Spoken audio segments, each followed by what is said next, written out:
നമ്മളിനി വിത്ത് മേടിക്കണം. ഈ ഓൺലൈനിൽ നിന്നൊക്കെ ഓരോരുത്തർ വിത്ത് അയച്ചു തരും. അവരോട് അവരൊന്നും സത്യം പറഞ്ഞാൽ കൃഷി ചെയ്തിട്ടില്ല. ആരോടെങ്കിലും വിത്ത് കിട്ടണം, അത് നമുക്ക് കവറിലാക്കി നമുക്ക് അയച്ചു തരിക ചെയ്യണം. യഥാർത്ഥ ഒറിജിനൽ നാടൻ വിത്ത് കിട്ടുന്ന കർഷകരുടെ കയ്യിൽ നിന്ന് തന്നെ മേടിക്കും. ഇനി നമ്മളാണെങ്കിലും വിത്ത് മേടിക്കുകയാണെങ്കിൽ നല്ല കർഷകരുടെ കയ്യിൽ നിന്ന് മാത്രമേ വിത്ത് മേടിക്കുന്നുള്ളൂ.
ഹായ് എല്ലാവരും, നമ്മൾ ഇന്നിപ്പം നമ്മുടെ പയർ കൃഷിയാണ് ഈ കാണുന്നത്.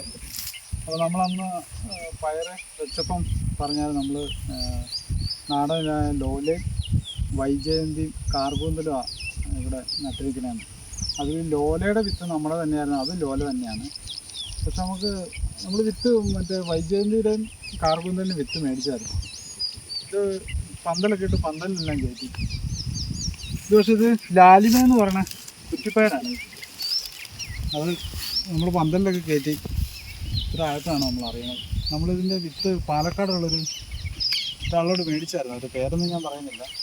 അതുപോലെ തന്നെ നമ്മൾ പച്ച കാർബൂന്തലാണെന്ന് പറഞ്ഞ് അയച്ചു തന്നത് പച്ച മീറ്റർ പയറാണ്.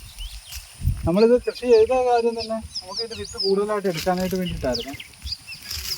വൈജയന്തിക്ക് തപ്പശല്യം കുറവുണ്ടായിരിക്കുമോ എന്നൊക്കെ ഒന്ന് പരീക്ഷയ്ക്ക് നോക്കാൻ വേണ്ടിയിട്ടാണ് നമ്മൾ ഈ വിത്ത് ഇതിൻ്റെ രണ്ടിൻ്റെ വിത്ത് മേടിച്ചത്.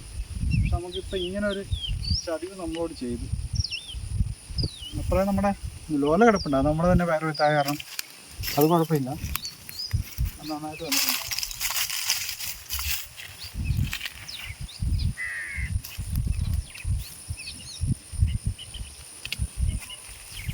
പുല്ല് കയറിക്കാണ് അരിച്ച് നിർത്തിരിക്കുന്നത്.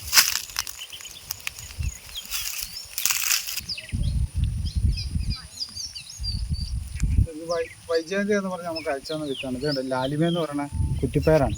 നമ്മളതാണ് ഈ പന്തലൊക്കെ കയറ്റി വിട്ടിരിക്കുന്നത്. അപ്പം നമ്മളിനി വിത്ത് മേടിക്കണം. ഈ ഓൺലൈനിൽ നിന്നൊക്കെ ഓരോരുത്തർ വിത്ത് അയച്ചു തരും. അവരോട് അവരൊന്നും സത്യം പറഞ്ഞാൽ കൃഷി ചെയ്തിട്ടില്ല. ആരോടെങ്കിലും വിത്ത് കിട്ടണം, അത് നമുക്ക് കവറിലാക്കി നമുക്ക് അയച്ചു തരിക ചെയ്യണം. യഥാർത്ഥ ഒറിജിനൽ നാടൻ വിത്ത് കിട്ടുന്ന കർഷകരുടെ കയ്യിൽ നിന്ന് തന്നെ മേടിക്കും. ഇനി നമ്മളാണെങ്കിലും വിത്ത് മേടിക്കുകയാണെങ്കിൽ നല്ല കർഷകരുടെ കയ്യിൽ നിന്ന് മാത്രമേ വിത്ത് മേടിക്കുന്നുള്ളൂ. അല്ല ഇതുപോലെ ഒന്നാമത് നമുക്ക് ഇനിയിപ്പം ഒരു മാസം കൂടെ കഴിഞ്ഞാൽ പാടത്തെല്ലാം വെള്ളം കയറ്റി ഇവിടെ എല്ലാം വെള്ളം കയറി നിറയില്ല, പിന്നെ കൃഷിക്ക് സമയമില്ല. അപ്പോൾ നമുക്ക് ഇങ്ങനൊരു ചതി പറ്റിയിട്ടുണ്ട്. അത് നിങ്ങളോടൊന്ന് പറയാനായിട്ടായിരുന്നു വീഡിയോ. ലോല കാണിച്ചു തരാം. അത് നമ്മൾ തന്നെ വിത്തായ കാരണം ഒരു കുഴപ്പമില്ല, നല്ല രീതി ഉണ്ടായി വരുമ്പോൾ ഇച്ചിരി കൂടുതലുണ്ട്.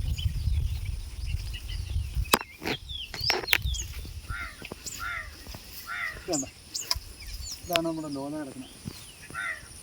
ഇതിപ്പോൾ ഉണ്ടാകാൻ തുടങ്ങിയിട്ടേ ഉള്ളൂ. അതിൻ്റെ ഇടയ്ക്ക് നമ്മൾ പൊട്ടുവെള്ളരി നട്ടിട്ടുണ്ടായിരുന്നു, അതിൽ നമുക്ക് കായങ്ങ് വീഴുന്നില്ല. ഈ ലോല കാരണമായിരിക്കണം.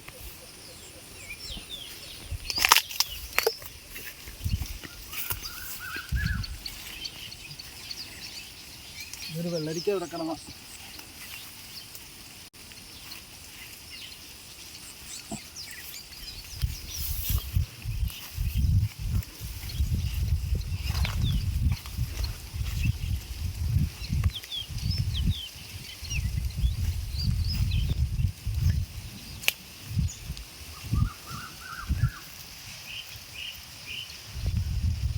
തന്നെ ഇത് കുറ്റിപ്പയറായി.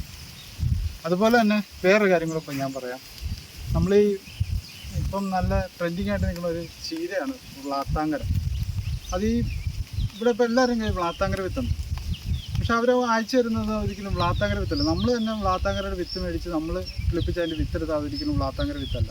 അതിന് ചെറിയ വ്യത്യാസമുണ്ട്.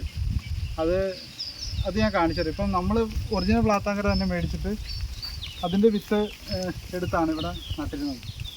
അത് പെട്ടെന്ന് പൂവായതുണ്ട്. വ്ളാത്താങ്കര ഇത്ര പെട്ടെന്ന് പൂവാകില്ല. നമ്മൾ ആദ്യത്തെ തവണ ചെയ്തപ്പം ഇത്ര പെട്ടെന്ന് പൂവാകത്തില്ലായിരുന്നു. ഇപ്പം ഇത് പെട്ടെന്ന് പൂവായിട്ടുണ്ട്. അപ്പം വ്ളാത്താങ്കരയുടെ വിത്ത് വേണമെങ്കിലും എല്ലാവരും മേടിക്കണം. വ്ളാത്താങ്കരയുള്ള കർഷകരോട് തന്നെ മേടിക്കണം. എങ്കിലേ വ്ളാത്താങ്കര വിത്ത് കിട്ടത്തുള്ളൂ. അല്ലെങ്കിൽ അത് വേറെ വിത്തായിപ്പോകും. ഇതുപോലെ പെട്ടെന്ന് പൂത്തു പോകും. ഇപ്പം നമ്മൾ എടുത്തപ്പോൾ നമുക്കുണ്ടായ അനുഭവമാണ് ഈ പറഞ്ഞു തന്നെ. ഒറിജിനൽ വ്ളാത്താങ്കര വിത്ത് കിട്ടുന്ന വ്ളാത്താങ്കരയുള്ള കർഷകരോട് തന്നെ മേടിക്കും. അവരിപ്പോൾ ഈ മാർച്ച് മാസത്തോടൊക്കെ അവിടെ ഇപ്പോൾ ഈ സമയത്ത് വിളിച്ച് അവർ ഇത് വിത്തുണ്ടെന്ന് ഞാൻ വിളിച്ച് ചോദിച്ചപ്പോഴും പറഞ്ഞ് അവർ വിത്തുള്ളതാണ്. അത്രയുള്ള ഈ വീഡിയോയിൽ. ഓക്കെ. കിട്ടിയിട്ടുണ്ടോ?